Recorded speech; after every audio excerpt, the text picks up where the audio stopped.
si nemůžu dělat vůbec nic. Včetně toho názvu, který se jmenoval A co teď? Otazník, ten jsem vymyslel já. Mě to připadalo geniální, protože jsem říkal, okamžitě všichni budou vědět, že já nevím, do čeho jdu. A ještě dobře to má takový dobrý rytmus, že jo, 1 písmeno, 2 písmena, 3 písmena, otazník. To je rytmicky velice dobrý název, oni řekli, to je blbý nápad. Pak oni řekli, že byste to mohlo jmenovat New York Praha New York.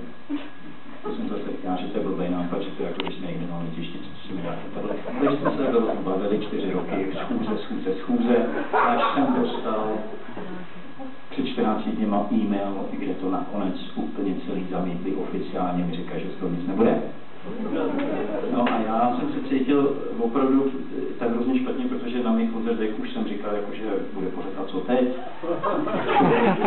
Televizi kvůli tomu. A já se teď cítím jako Volkswagen, že jo? Protože teď nevím, co bude, jestli televizi mám hodit asi já koupit zpátky, nebo co s tím mám dělat. V každém případě Česká televize se rozhodla, že bude dělat se mnou jiný pořad.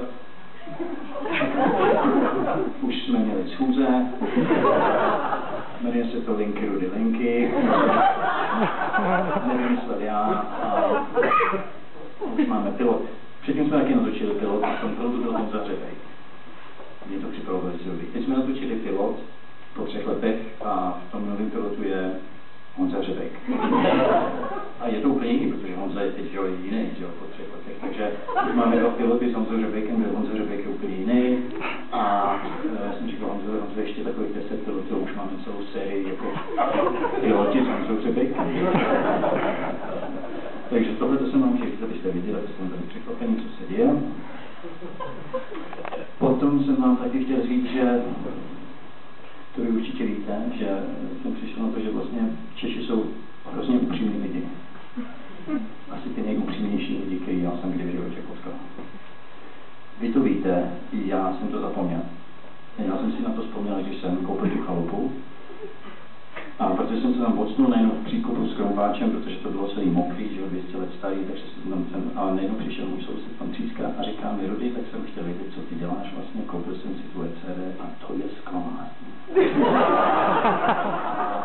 Já jsem říkal, že může se všechno líbit všem, že jo, tak prostě jako je, že prostě nic líbí někomu, a on říká, ne.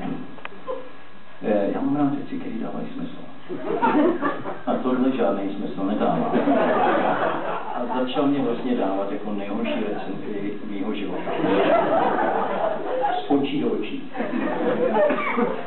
A vůbec mi nevadilo, že já mám v ruce krumpan.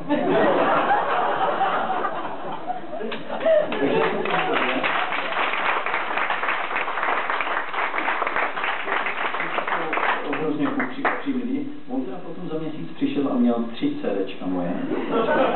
A říká, jako, kdy mohl byste to tady podepsat. Já jsem říkal, Čečele, proč bych to podepsal, když to vlastně nedává vůbec žádný smysl. A on říká, no smysl to nedává. Ale když jsem řekl mému doktorovi,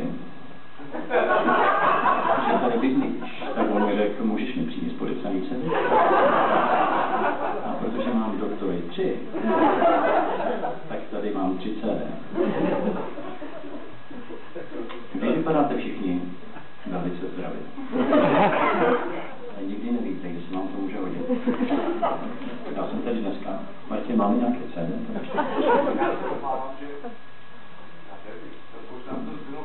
Máme CD, podepíšeme. Přemýšlíte nad tím, že není jenom oční, ale je taky ušní.